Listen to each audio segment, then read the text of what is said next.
Entonces, básicamente, cuando empezamos a trabajar con el grupo, evaluamos el nivel de democracia que tiene y, como ya he dicho, requerimos que todos los socios están allí en la asamblea cuando aprobamos el teléfono y que por lo menos 50% de ellos firman el contrato. Okay, so now let me finish. So who do we work with? We work with democratic businesses. That can mean a lot of things. And for us, the legal status of the business really is not that important. So it can be an association, it can be a cooperative, it can be a collective, or it can have no legal status at all. What's most important to us is that it's organized, is that it has a democratic philosophy and a democratic structure. And so that means many things, but it means that they have regular assemblies where all the associates come together and make decisions by some sort of democratic process or consensus process. We make sure that if there's a management structure, that management structure is elected by the associates, by the worker owners. And finally, we make sure that the ratio to workers and worker owners is reasonable. So, for example, there are lots of groups that say they're cooperatives or say that they're collectives, but really they have 2 or 3 worker owners, and then they contract out, and those must have worked to maybe 20 workers, who actually don't have a voice in the decision-making process. That's an example of a group that we probably would not work with. So when we sit down initially with any group, we make sure that they have these structures in place and they have this philosophy where we can work with them. And and like I said before, in order to approve any loan, we need to have all the cooperatives there, and at least we need to have a 50% quorum. Basically 51-50% have to approve the loan before we go forward. Yeah. Do you have any guidelines about how many people of the same family can be a part of a cooperative? Yeah, that's a good question. Because that happens a lot. We get a ton of people coming to us. Familiares, family businesses. And we don't have specific guidelines about that.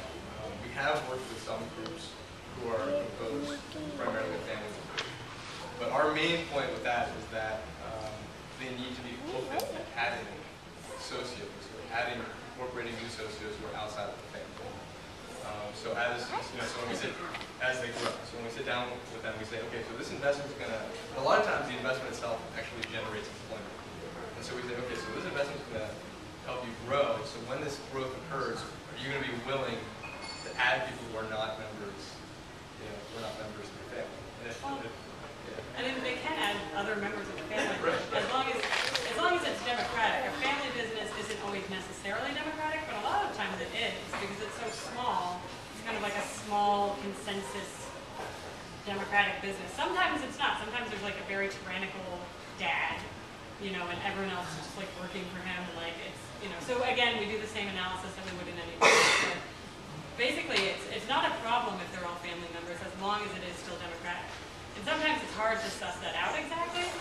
We're not going to pretend that we always are going to do it perfectly, but we do the best we can. So, en español. Entonces la pregunta era los que trabajan con empresas familiares. Y estábamos diciendo que a veces sí, pero básicamente el grupo tiene que estar dispuesto a incorporar más socios afuera de la familia mientras están creciendo. Y básicamente, sí, o adentro de la familia, mientras están creciendo. Esa es la idea, no queremos que se quede un grupo pequeño, queremos que crece para tener una empresa más grande y competitiva. Creo que eso es. So then kind of what types of financing we have available is the question here. And essentially, we will work with any sector, industry, commerce, agriculture, you name it, pretty much we'll do it unless it's illegal or just really repulsive.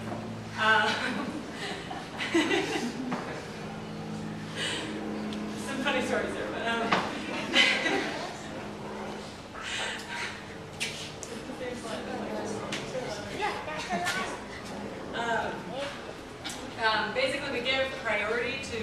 projects that are collective.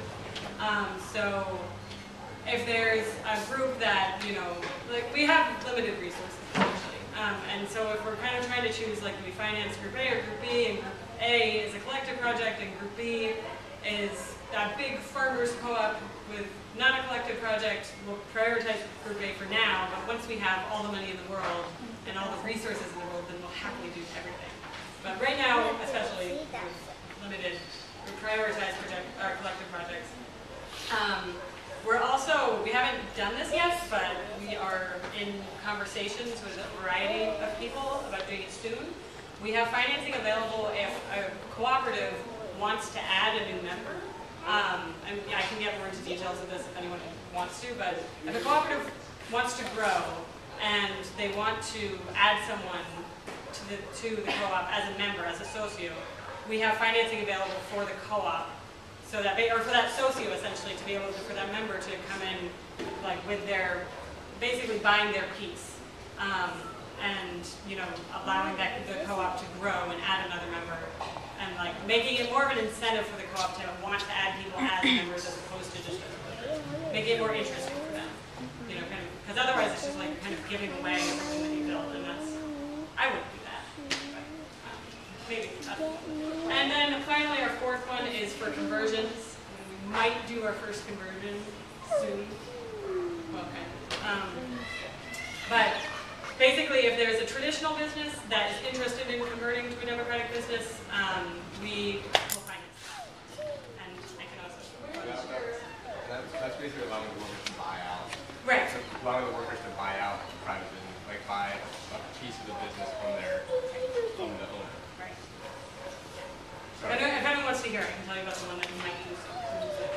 And where's your funding? I know you talked a little bit about the initial funding and now it's a revolving fund, but how about like the management of La Base for your workers? You're going to talk about that? We're getting there. All right. We're almost there. I'll definitely catch that question when we get there. Yes. Okay, entonces, ahora la pregunta, ¿qué tipo de proyectos hacemos? Tenemos esa pregunta bastante. Y básicamente trabajamos con cualquier rubro, puede ser industria, comercio, servicio, turismo, agricultura, lo que quieran, tanto que no sea ilegal o muy asquerosa. Y que priorizamos proyectos colectivos. Entonces, como estaba diciendo, que tenemos recursos básicamente ahorita un poco limitados, entonces estamos dando prioridad a proyectos que sentimos que tienen un impacto más grande y democrático, pero con todos los recursos del mundo, encantados de hacer todos los proyectos.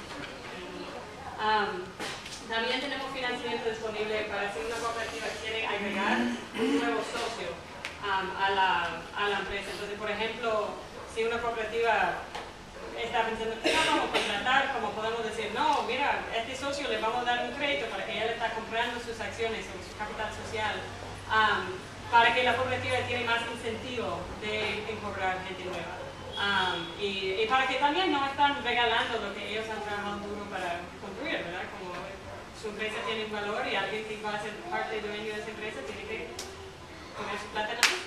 Ahí está lo hace.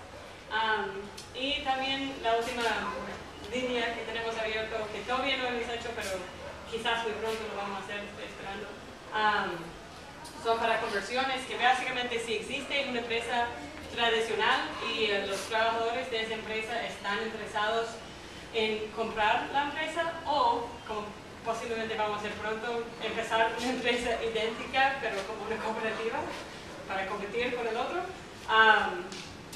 también tenemos financiamiento disponible para eso. Entonces, y puedo hablar más en detalle sobre eso si alguien tiene